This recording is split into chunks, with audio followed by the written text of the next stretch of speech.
If you're a beginner, you'll need a cushion, preferably thin and firm. You can also use 2 small cushions under your knees. If you don't have those, any comfortable cushion from home will do.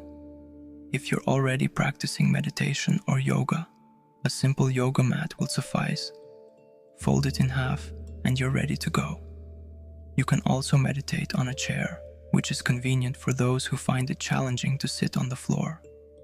For added comfort, you might consider using earplugs if surrounding noise makes it difficult to concentrate. And don't forget about the cover. For example, I still use a comfortable cloth or soft blanket to cover my legs or wrap myself in it completely. This helps maintain stillness and deepens the practice. Try out different positions and choose the one that works best for you. You can keep trying all positions until you find the proper one. Here's more about sitting meditation positions. First, lotus pose, Padmasana, legs crossed, feet resting on the thighs. This classic pose provides balance and support. Second, half lotus pose, Ardha Padmasana. One leg is on the opposite thigh and the other leg remains on the floor, more accessible for beginners. Third, cross-legged pose, Sukhasana, sitting with legs crossed, but not in a classic lotus position where the feet rest under the thighs, comfortable for extended sitting. Fourth, sitting on a cushion, Zafu.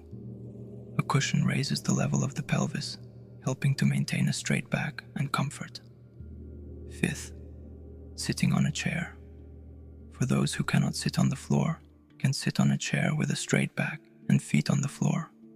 Sixth, Vajra pose, Vajrasana, sitting on the heels, knees and feet together, thighs touching the heels. Seventh, Sisa pose, sitting on the knees, often using a cushion or other supportive item for comfort. Eighth, sitting on a bench or with support, bench or prop meditation, using a bench or other supportive item to improve comfort during meditation. Before you sit down to meditate, your stomach should be neither full nor empty, but about half full. It's best to meditate 2 to 4 hours after eating. Starting your practice in the early morning hours, like 4 a.m., when your stomach is still empty, is optimal.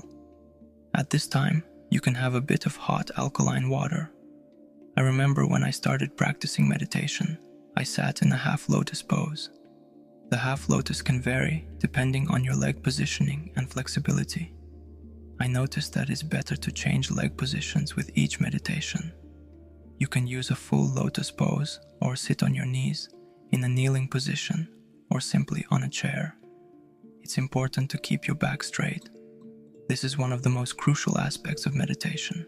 Remember this throughout your practice. Close your eyes and maintain one position for the entire meditation session. I recommend not changing positions during meditation to avoid distractions and maintain focus. Set a preliminary time limit, 15 minutes in our case. On the 5th day, we'll increase it by 2 minutes to see progress. We employ the Kaizen method based on the Japanese principle of continuous improvement, which involves gradually increasing meditation time. This approach helps achieve significant results through regular, small steps. In the first few days, meditate for 15 minutes to ease into the process. On the 5th day, we'll extend the time to 17 minutes. Gradually increasing the duration allows your body and mind to adapt to longer practices without stress. It's important to find the right balance in your sitting posture. You can always adjust the surface you sit on, choosing something semi-hard as a general preference. However, if you feel particularly tired one day, it's okay to switch to a softer surface for more comfort.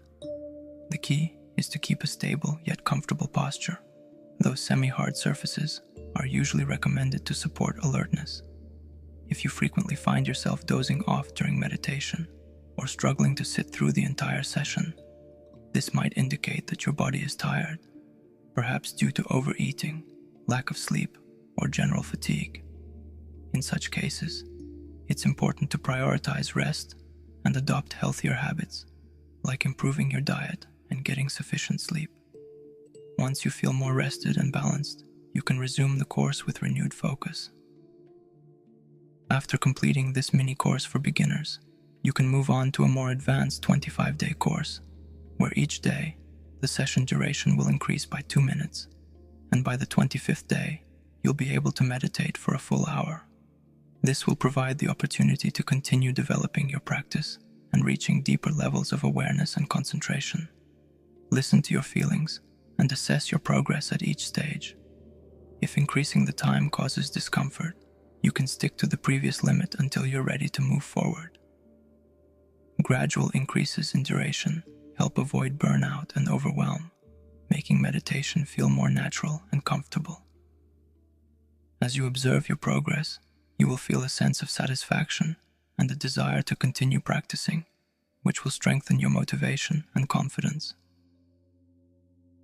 During the course, it's recommended to minimize communication with others, limiting yourself to necessary and purposeful conversations. Try to reduce your social interactions by 50% compared to usual to create a calmer and more peaceful atmosphere both within and outside yourself. These measures help declutter the mind and allow for greater focus on meditation. I'd like to note that this course is not just about listening to calm music, but a way to truly quiet your mind by learning to manage your attention. This will help you stop being influenced by negative thoughts that cause stress, anxiety, and illness.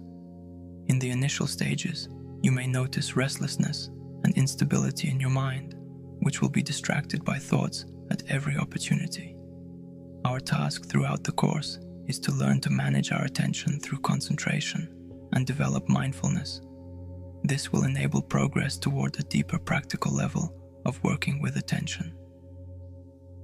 So, over the next 5 days, you'll be able to, first, understand how wandering, restless, and uncontrolled your mind is. Second, assess how present you are in the moment and how distracted you are. Third, determine how calm you feel. Next, it's important to not stop along the way and continue your practice, refining your concentration, mindfulness, and calming the mind. After completing this course, you can continue your training by starting the second part of the 25-day Vipassana course.